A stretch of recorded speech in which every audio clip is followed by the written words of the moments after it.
शरीर जिहड़ा ना ये रसां विच फसिया होया है।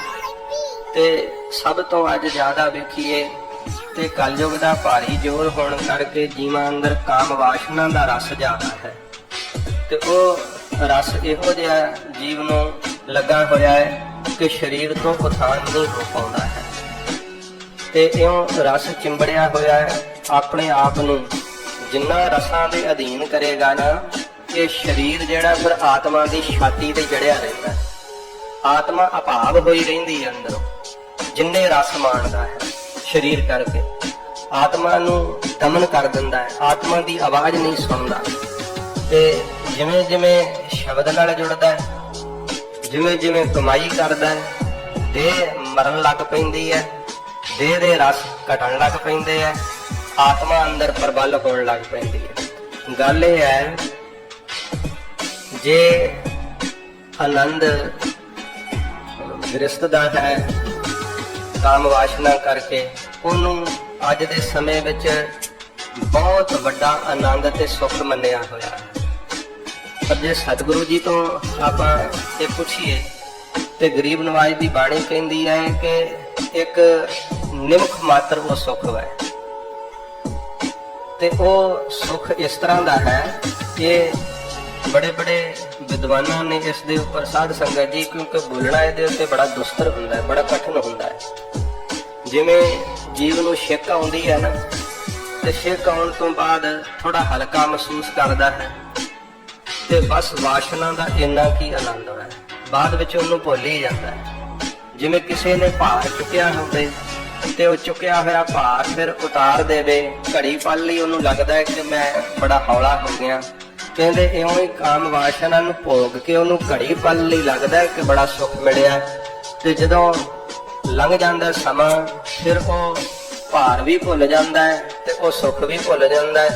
इसे तरह वासना जिहड़ी भोगी हुई जीव नूं भुल जांदी है ओह सदा उहदा सुख नहीं रहिंदा है।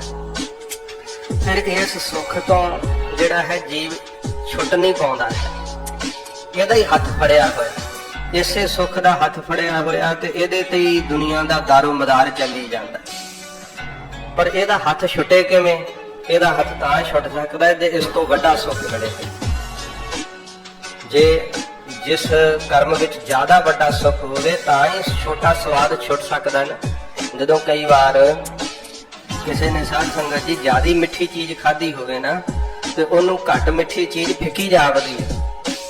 इसे तरह जदों ज्यादा मिठा रस वाहिगुरु दे नाम दा चखिया फिर ये काम वासना दा आनंद फिक्का लगना नहीं कि उन्ना चिर नहीं लग सकता। फिर जदों सिमरन दा दामन थाम लिया वाहिगुरु जी दा दामन थाम लिया तो फिर ये वासना दा हाथ छड़ दिंदा है। मनुख अपने आप ही छड़ दिंदा है। फिर वो हाथ फड़िया जाता है सिमरन वाला शब्द वाला तो फिर इनू लगता है कि नहीं वो आनंद फिक्का है आ आनंद ज्यादा है सच्चा है। ये कमाई तो बिना नहीं जीव चाहता तो आनंद ही है पर कमाई नहीं करता तो शरीर करके फसिया रहिंदा है शरीरक संबंधां दे अंदर। ते जिहड़े गृहस्थी हन ना माफ करना भावें धर्म है पर साध संगत जी किन्नी किन्नी उम्र हो जाती है बच्चे भी पैदा हो गए जवान हो गए विवाहे गए पर फिर वासना नहीं अंदरों मरदी ते किन्नी किन्नी जिहड़ा है वो बार बार गृहस्थ वासना भोगी जांदे ते कहंदे आ गृहस्थी दा धर्म है। ये धर्म है महाराज सच्चे पातशाह जी ने यह धर्म नहीं गृहस्थी धर्म कहा कि शरीरक वासना दे भोगण नूं गृहस्थी धर्म कहा है। नहीं सच्चे पातशाह जी महाराज जी ने कहा कि काल खाए किस हथों दे नानक राह पछाणे से पुण्य दान का करे शरीर सो गिरही गंगा का नीर। नहीं तो महाराज लिख देंगे कि भाई धर्मी है तेरा हुण तू ये गृहस्थी करी चल। ते जीवां ने यही समझ छड्डिया कि यह हुण धर्म है इत्थे चाहे कि ये भी समझण वाली गल है। साध संगत जी जिहड़ा इहदा जबरदस्ती दमन करदे आ ना वासना दा वो बहुत सारियां ऐसियां कुरीतियां समाज के सामने आउंदियां हन। फिर जिहड़ा है माफ करना जानवरां तक नाल भी ये संबंध पैदा करन तो गुरेज नहीं करता मनुख। जदों इखलाक गिर जाता है ਇਹ ਵਾਸ਼ਨਾ ਅੰਦਰ ਸ਼ੈਤਾਨਪੁਣਾ ਪੈਦਾ ਕਰ ਦਿੰਦੀ ਹੈ। ਜਿਹਨੂੰ ਇਸ ਨੂੰ ਜ਼ਬਰਦਸਤੀ ਦਮਨ ਕੀਤਾ ਨਾ, ਉਹ ਕਈ ਵਾਰੀ ਪਾਗਲ ਵੀ ਹੋਏ ਵੇਖੇ ਜਾਂਦੇ, ਕਿਉਂਕਿ ਅੰਦਰ ਸਰੀਰ ਦਾ ਰਸ ਛੁੱਟਿਆ ਨਹੀਂ, ਜ਼ਬਰਦਸਤੀ ਇਹਦਾ ਦਮਨ ਕੀਤਾ ਹੈ। ਤੇ ਫਿਰ ਉੱਥੇ ਕੀ ਹੁੰਦਾ ਹੈ, ਜਿਹੜੀਆਂ ਸੂਖਸ਼ਮ ਰੂਹਾਂ ਹਨ ਨਾ, ਇਹ ਸਾਡੇ ਆਲੇ ਦੁਆਲੇ ਵਿਚਰਦੀਆਂ, ਉਹ ਉਹਨੂੰ ਨਹੀਂ ਆ ਕਰਕੇ ਚਿੰਬੜਦੀਆਂ। ਜਿਹੜਾ ਸਰੀਰ ਦੀ ਤੇ ਮਨ ਦੀ ਸੁਚਮਤਾ ਸਹਿਤ ਰਹਿੰਦਾ ਹੈ, ਉਹਨੂੰ ਹੀ ਆ ਕਰਕੇ ਇਹ ਵੀ ਮੰਨਿਆ ਗਿਆ ਹੈ ਦਾਰਸ਼ਨਿਕਾਂ ਦਾ, ਕਿ ਜਿਹੜਾ ਸਾਧ ਸੰਗਤ ਜੀ ਜਿਹੜਾ ਵਾਸ਼ਨਾ ਨੂੰ ਕਈ ਪ੍ਰਕਿਰਿਆ ਨਾਲ ਭੋਗਦਾ ਹੈ, ਹਸਤ ਮੈਥਨ ਆਦਿਕ ਕਰਦੇ ਹੈ, ਉਹਨਾਂ ਨੂੰ ਪ੍ਰੇਤ ਆਤਮਾਵਾਂ ਬਹੁਤ ਜਲਦੀ ਚਿੰਬੜਦੀਆਂ। ਜਿਹਦੇ ਅੰਦਰ ਵਾਸ਼ਨਾ ਹੈ ਭੋਗਣ ਦੀ, ਪਰ ਭੋਗਣ ਨੂੰ ਕੋਈ ਸਮਾਜ ਵਿੱਚ ਵਿਵਸਥਾ ਨਹੀਂ ਮਿਲ ਰਹੀ, ਅੰਦਰ ਵਾਸ਼ਨਾ ਮਰ ਨਹੀਂ ਰਹੀ, ਜ਼ਬਰਦਸਤੀ ਦਮਨ ਕੀਤਾ ਹੋਇਆ ਹੈ, ਤੇ ਉਹਨਾਂ ਦੇ ਅੰਦਰ ਫਿਰ ਸਾਧ ਸੰਗਤ ਜੀ ਇਹੋ ਜਿਹੀਆਂ ਪ੍ਰੇਤ ਆਤਮਾਵਾਂ ਵੀ ਆ ਕਰਕੇ ਉਹਨਾਂ ਨਾਲ ਗ੍ਰਸਤ ਵਿਹਾਰ ਤੱਕ ਕਰ ਦਿੰਦੀਆਂ। ਇਹੋ ਜਿਹੀ ਹਾਲਤ ਬਣ ਜਾਂਦੀ ਹੈ।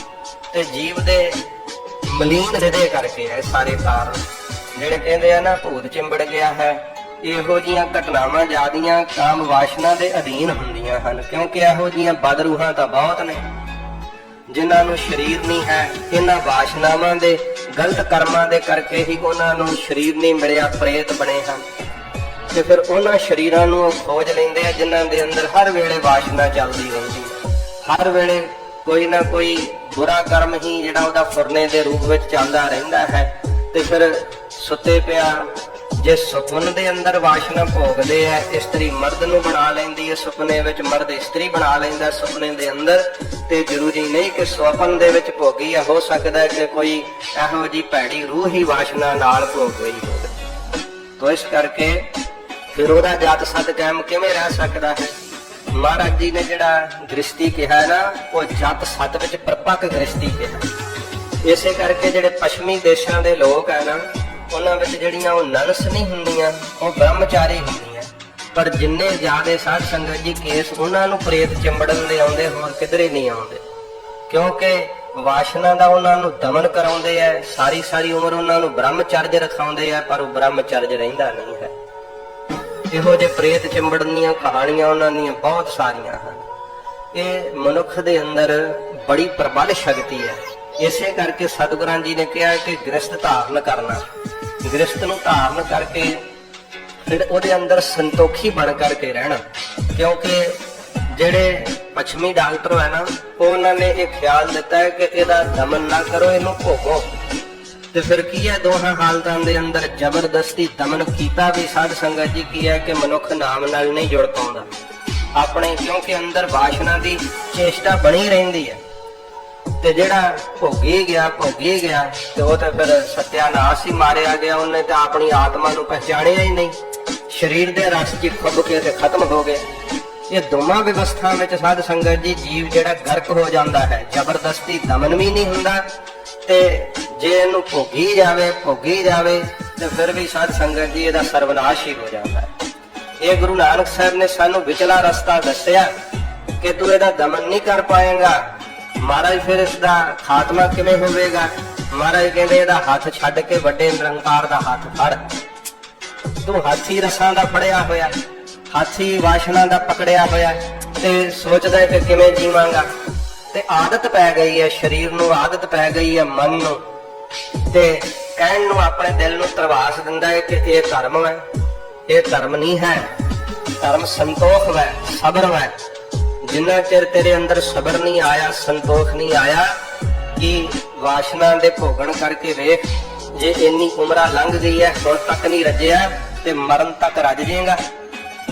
ਇਸੇ ਕਰਕੇ ਮਹਾਰਾਜ ਜੀ ਨੇ ਕਿਹਾ ਹੈ ਕਿ ਖੇਤ ਕੇ ਬੰਧਨ ਤੋੜ ਨਾ ਸਕਾ ਹੈ, ਤਾਂ ਜਮ ਕਰੇ ਖੁਆਰੀ ਜੀਓ। ਜਿਨ੍ਹਾਂ ਸ਼ਰੀਰਾਂ ਤੋਂ, ਜਿਨ੍ਹਾਂ ਬੰਧਨਾਂ ਨੂੰ ਤੂੰ ਮੋਹ ਕਰਦਾ, ਜਿੱਥੋਂ ਤੈਨੂੰ ਰਸ ਮਿਲਦਾ, ਜੇ ਉਹਨਾਂ ਨੂੰ ਜਿਉਂਦਿਆਂ ਜੀ ਤੋੜ ਨਹੀਂ ਨਾ ਸਕਦਾ, ਤੇ ਜਮ ਖੁਆਰ ਕਰਨਗੇ। ਫਿਰ ਤੋੜਦੇ ਬੰਧਨ ਸ਼ਰੀਰ ਕਰਕੇ, ਭਾਵੇਂ ਬੰਧਨ ਰੱਖੀ ਦੇ ਹੈ, ਮਨ ਕਰਕੇ ਇਹ ਬੰਧਨ ਤੋੜ ਦੇ। ਭਾਵੇਂ ਕਿ ਵੇਖ ਲਓ ਸਤਿਗੁਰਾਂ ਜੀ ਨੇ ਸ਼ਰੀਰ ਕਰਕੇ ਸਾਰੇ ਬੰਧਨ ਰੱਖੇ। ਮਹਾਰਾਜ ਜੀ ਨੇ ਗਰੀਬ ਨਿਵਾਜ ਸਤਿਗੁਰਾਂ ਜੀ ਤੋਂ ਵੱਧ ਸਫਲ ਗ੍ਰਸਤੀ ਕੌਣ ਹੋ ਸਕਦਾ ਹੈ? ਐਸੇ ਹੀ ਗੁਰਸਿੱਖ ਮਹਾਰਾਜ ਜੀ ਪੈਦਾ ਕੀਤੇ ਹੈ।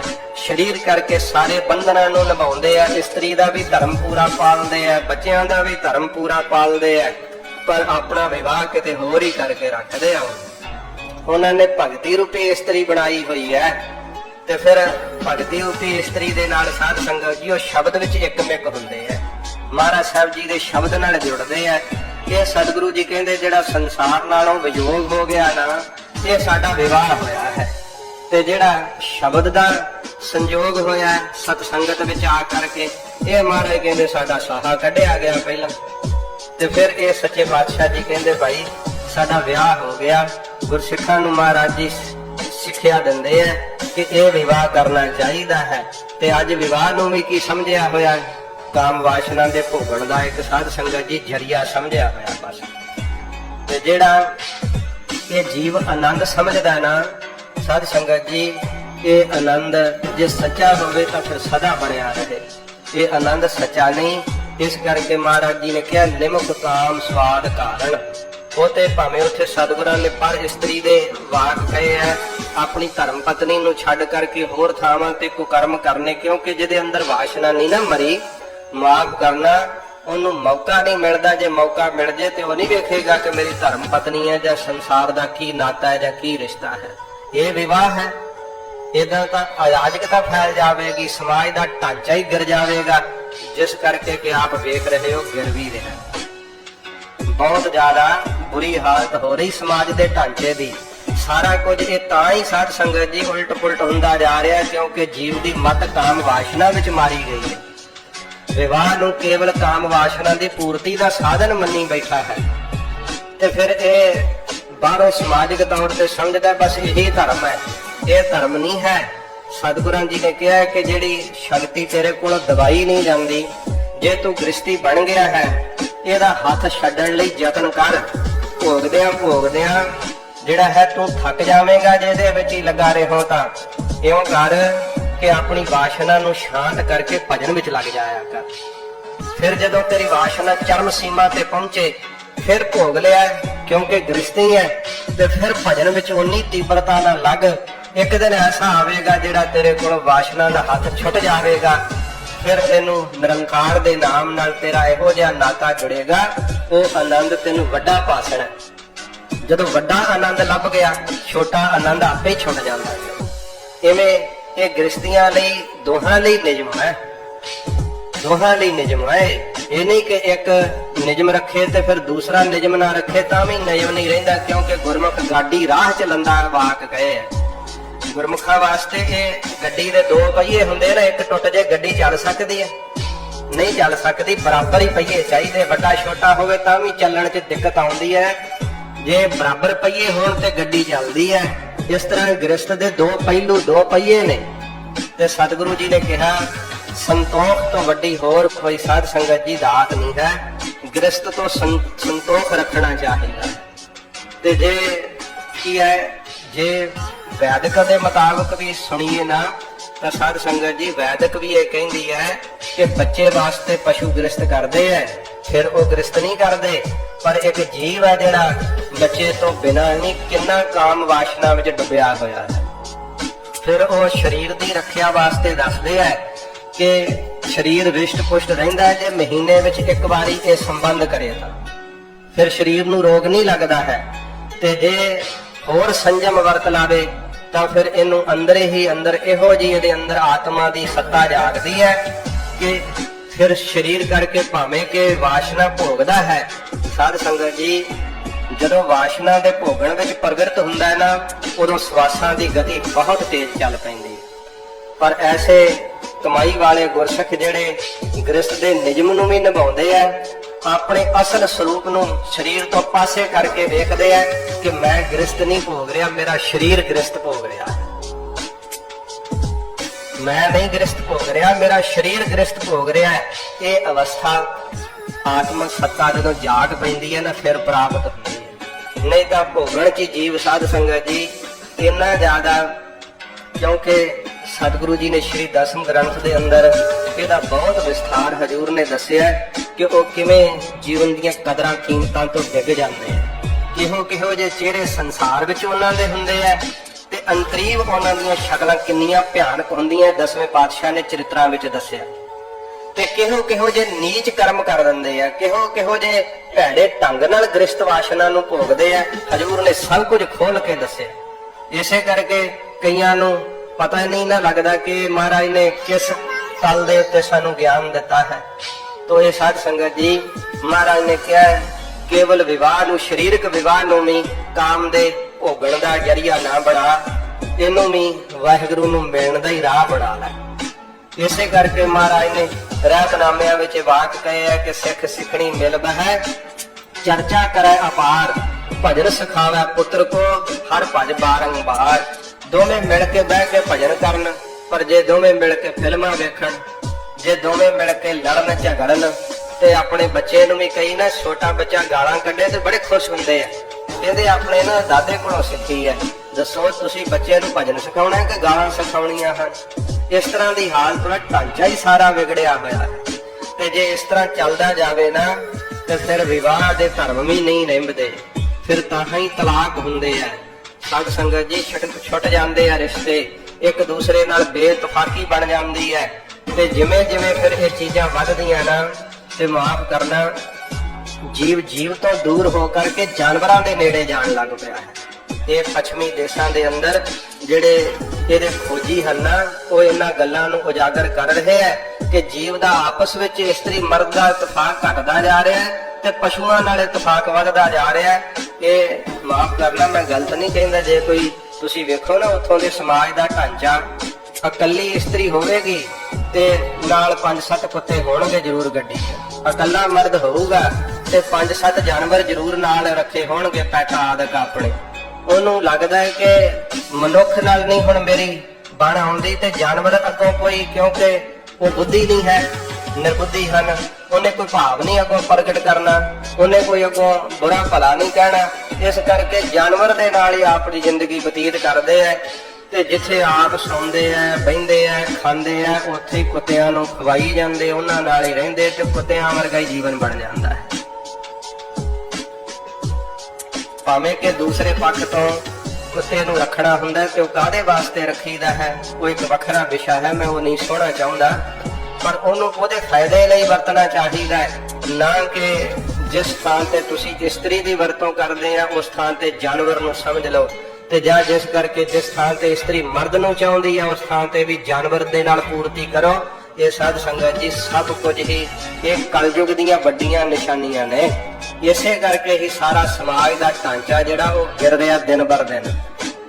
ਤੇ ਸਤਿਗੁਰੂ ਜੀ ਕਹਿੰਦੇ ਭਾਈ, ਜਿਹੜਾ ਬਾਹਰੋਂ ਵੀ ਸਰੀਰ ਕਰਕੇ ਵਿਵਾਹ ਕੀਤਾ ਨਾ, ਇਸ ਵਿਵਾਹ ਨੂੰ ਵੀ ਜਰੀਆ ਬਣਾ ਪਰਮੇਸ਼ਰ ਦੇ ਮਿਲਣ ਦਾ, ਕੇਵਲ ਵਾਸ਼ਨਾ ਦੇ ਭੋਗਣ ਦਾ ਜਰੀਆ ਨਾ ਬਣਾ। ਫਿਰ ਤੂੰ ਧਰਮ ਵਿਵਾਹ ਤੱਕ ਨਹੀਂ ਕਾਇਮ ਰਹੇਗਾ, ਆਪਣੇ ਹੋਰਨਾਂ ਰਿਸ਼ਤਿਆਂ ਨੂੰ ਵੀ ਜਿਹੜਾ ਕਰਪਟ ਕਰ ਦੇਵੇਂਗਾ, ਭ੍ਰਸ਼ਟ ਕਰ ਦੇਵੇਂਗਾ। ਤੋ ਸੱਚੇ ਪਾਤਸ਼ਾਹ ਜੀ ਮਹਾਰਾਜ ਫਰਮਾਉਂਦੇ ਹਨ, ਅੰਤਰੀ ਵਿਸਥਾਰ ਤਾਂ ਬਹੁਤ ਆ ਪਰ ਸ਼ਬਦ ਨਾਲ ਜੁੜੀਏ। ਹਜੂਰ ਫਰਮਾਉਂਦੇ ਹਨ, ਫਿਰ ਪੜ੍ਹਦੇ ਹੋ ਸਾਹ ਸੰਜੋਗ ਵਿਆਹ ਵਿਜੋਗ। ਹੁਣ 99 ਕਰਕੇ ਸਾਧ ਸੰਗਤ ਜੀ, ਸੱਚੇ ਪਾਤਸ਼ਾਹ ਜੀ ਮਹਾਰਾਜ ਕਹਿੰਦੇ ਆ ਜਿਹੜਾ ਵਿਯੋਗ ਕੀ ਹੋਇਆ ਹੈ। ਸਾਧ ਸੰਗਤ ਜੀ, ਜਦੋਂ ਸੱਚੇ ਪਾਤਸ਼ਾਹ ਜੀ ਮਹਾਰਾਜ ਕਹਿੰਦੇ ਆ ਕਿ ਅੰਦਰ ਜਿਹੜੇ ਵਕਾਰ ਹਨ, ਅੰਦਰ ਜਿਹੜੀਆਂ ਵਾਸ਼ਨਾਵਾਂ ਹਨ, ਉਹਨਾਂ ਤੋਂ ਜਦੋਂ ਵਿਯੋਗ ਹੁੰਦਾ, ਇਹ ਸਾਹਾ ਹੈ। ਹੁਣ 99 ਕਰਕੇ ਸਾਹਾ ਸੋਧਿਆ ਗਿਆ। ਕਿਹੜਾ ਸਾਹਾ ਸੋਧਿਆ ਗਿਆ? ਜਦੋਂ ਸੰਸਾਰ ਨਾਲੋਂ ਟੁੱਟ ਗਏ। ਫਿਰ ਜਦੋਂ ਸੰਸਾਰ ਨਾਲੋਂ ਟੁੱਟਾਂਗੇ ਨਾ, ਸਵਾਦਾਂ ਨਾਲੋਂ ਟੁੱਟਾਂਗੇ, ਰਸਾਂ ਨਾਲੋਂ ਟੁੱਟ ਜਾਵਾਂਗੇ, ਉਹ ਦਿਨ ਦੂਰ ਨਹੀਂ। ਫਿਰ ਜਦੋਂ ਸਾਹੇ ਵੱਜ ਜਾਂਦੀ ਹੈ ਲੜਕੀ ਜਾਂ ਲੜਕਾ, ਫਿਰ ਉਹਨਾਂ ਨੂੰ ਪਤਾ ਹੁੰਦਾ ਕਿ ਵਿਆਹ ਦਾ ਦਿਨ ਨਿਯਤ ਕੀਤਾ ਗਿਆ, ਹੁਣ ਉਹ ਦੂਰ ਨਹੀਂ ਦਿਨ ਜਦੋਂ ਭਾਈ ਵਿਵਾਹ ਹੋਵੇਗਾ। ਜਿਹੜਾ ਸੰਸਾਰ ਨਾਲੋਂ ਵਿਯੋਗ ਪੈ ਜਾਣਾ, ਪਦਾਰਥਾਂ ਨਾਲੋਂ, ਰਸਾਂ ਨਾਲੋਂ ਵਿਯੋਗ ਪੈ ਜਾਣਾ, ਇਹ ਸੱਚੇ ਪਾਤਸ਼ਾਹ ਜੀ ਮਹਾਰਾਜ ਗਰੀਬ ਨਵਾਜ ਕਹਿੰਦੇ ਆ ਕਿ ਭਾਈ ਇਹ ਸਾਹਾ ਕੱਢਿਆ ਗਿਆ ਹੈ। ਤੇ ਫਿਰ ਜਿਹੜਾ ਸ਼ਬਦ ਦੇ ਨਾਲ ਸੰਜੋਗ ਪੈ ਗਿਆ ਹੈ, ਸ਼ਬਦ ਦੇ ਨਾਲ ਮਹਾਰਾਜ ਕਹਿੰਦੇ ਬਿਰਤੀ ਜਿਹੜੀ ਹੈ ਆਨੰਦਮਈ ਹੋ ਗਈ ਹੈ, ਇਹ ਵਿਵਾਹ ਹੋ ਗਿਆ ਹੈ। ਜਦੋਂ ਸ਼ਬਦ ਦਾ ਮਿਲਾਪ ਹੁੰਦਾ ਹੈ, ਸ਼ਬਦ ਕੀ ਹੈ? ਬ੍ਰਹਮ। ਫਿਰ ਬ੍ਰਹਮ ਦੀ ਜਦੋਂ ਸਾਖਿਆਤਤਾ ਹੁੰਦੀ ਹੈ, ਸਰੀਰ ਨੂੰ ਛੱਡ ਕੇ ਸਾਧ ਸੰਗਤ ਜੀ ਆਪਣੇ ਅਸਲ ਸਰੂਪ ਨੂੰ ਵੇਖ ਲਈਦਾ।